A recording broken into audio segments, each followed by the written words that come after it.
दिनै क'क्राझार प्रेस क्लाबनिफ्राय दुलाराय बर' फरायसा आफादा प्रेस मिट खुंदों आरो बेवहाय नोंथांमोन गासैबो जार्नालिस्ट नोंथांमोनखौ जोङो गाहाम हामलायथि बावग्रोदों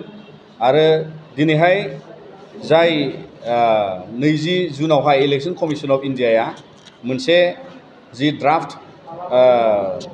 डिलिमिटेशन पाब्लिश खालामबाय बेखौ लानानै जोङो दुलाराय बर' फरायसा आफादा थुलमुलै जों गासैखौबो लानानै जों बरायदों आरो लोगोसे बिसेसके जोङो दुलाराय बर' फरायसा आफादनिफ्राय जि दाबिखौ जोङो लाखिदोंमोन जे क'क्राझार पार्लियामेन्टारि कन्स्टिटुवेन्सिया एससि रिजार्भ सिट आरो बेखौ जेरै दं एरैनो दोननांगौनि थाखाय जोङो इलेक्शन कमिशन अफ इन्डियायाव रिप्रेजेन्ट खालामदोंमोन मानोना बिटिआरआ 6 शिड्युल मोनसे ओनसोल आरो 6 शिड्युलाव माने बेवहाय जिहेतु मोनसे ट्राइबेलनि मर्यादायाव जेरै माने ट्राइबेल कन्स्टिटुवेन्सिया रिजार्भ जानानै थानो मोननांगौ जेरै डिफुआवहाय कार्बि आंलंआव मोनसे रिजार्भ सिट दं थिग बिदिनो जों बे सहायजोंनो जों दाबि खालायदोंमोन दा बेखौ लाखिफिननायनि थाखाय जों इलेक्शन कमिशन अफ इन्डियाखौ धन्यबाद होयो दा बेजों लोगोसे जों नुनो मोनदों जोंनि गासै आसाम नाङै एसटि सिटआ 12निफ्राय 19 जाबाय आरो बेखौबो जों बरायदों फारसेथिं जोंनि बिटिआर हालामाव जों दा 6था एसटि रिजार्भ सिटखौ जों नुनो मोनदों बेजों लोगोसे जोङो बेखौनो हास्थायो जे जिहेतु जोंनि बिटिआरनि सिङाव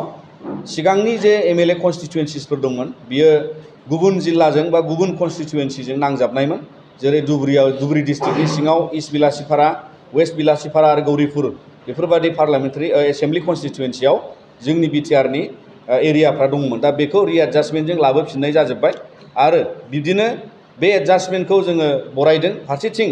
जोंनियाव जोङो मिजिं थिदोंमोन जे जों दाबि लाखिदोंमोन उदालगुरि हादाव एबा उदालगुरिखौ लानानै जोंनियाव मोनसे आलादायै एसटिनि जि पपुलेसन बेखौ सरजाबनानै जाहाथे बेवहाय जिखिनि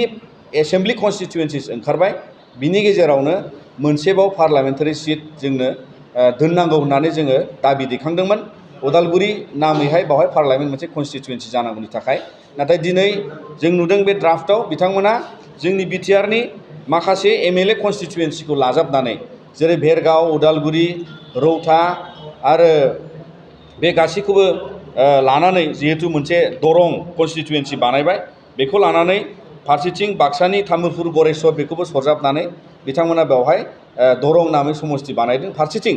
बिटिआरनि बाहेरानि एमएलए समस्ति दङ जाय समस्तिफ्रा जाबाय माने रङिया कमलपुर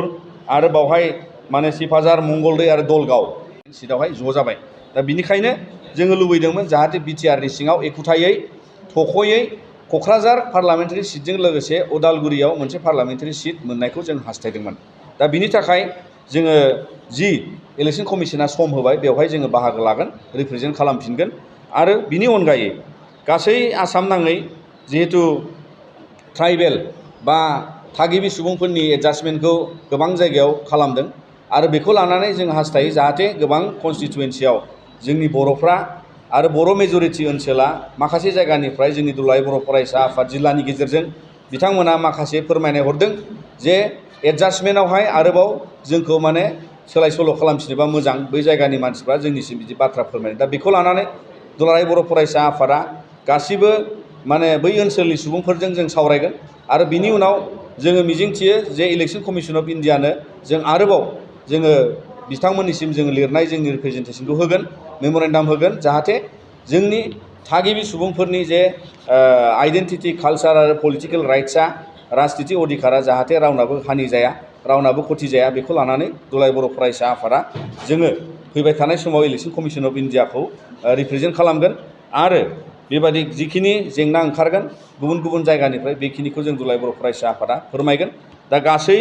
बेखिनि दिनैनि जे थासारियाव बिथांमोनहा ड्राफ्टखौ फोसावबाय 20 जुनाव आरो बेजों लोगोसे बिथांमोननि जे राहा लानाय थाब फोजोबनो नाजानायखौ जों बरायदों मानोना फैगोन बोसोराव जिहेतु पार्लियामेन्ट इलेक्शन दं आरो जाहाथे जोंनि आसामाव गोबां माखासे जेंना दं जायखौ माने दुलाराय बर' फरायसा आफादाबो जों बिटिआर एकर्डजों सोमोन्दो लाखिनानै फोजोबनो थाखाय जोंबो बे डिलिमिटेशन कमिशनखौ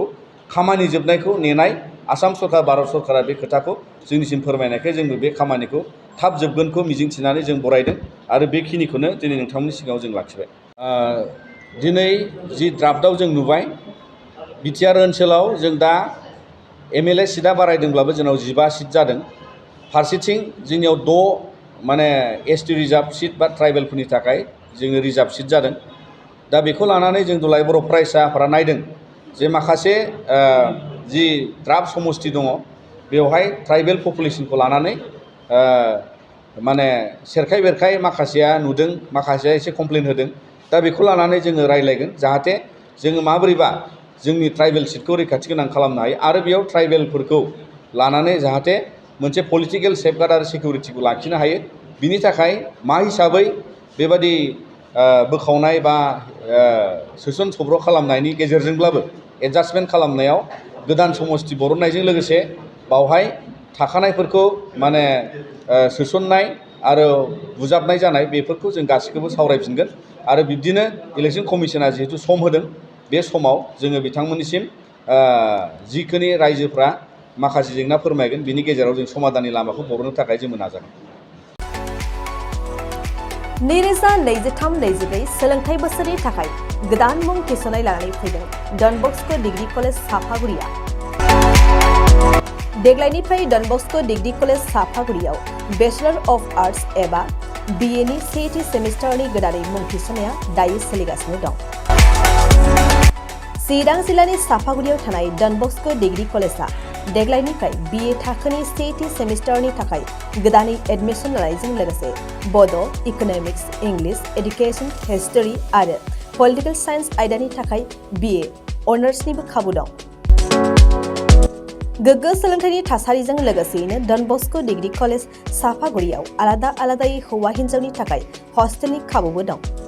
जुदि फरायसाफोरा डन बस्क' डिग्री कलेज साफागुरियाव BA सेथि सेमिस्टारनि थाखाय गोदानै एडमिसन लानायनि सायाव आबुं बाथ्राखौ मिन्थिनोब्ला नैबे मबाइल नम्बर 9365519559 आव थोंजों सुला लानो हागोन।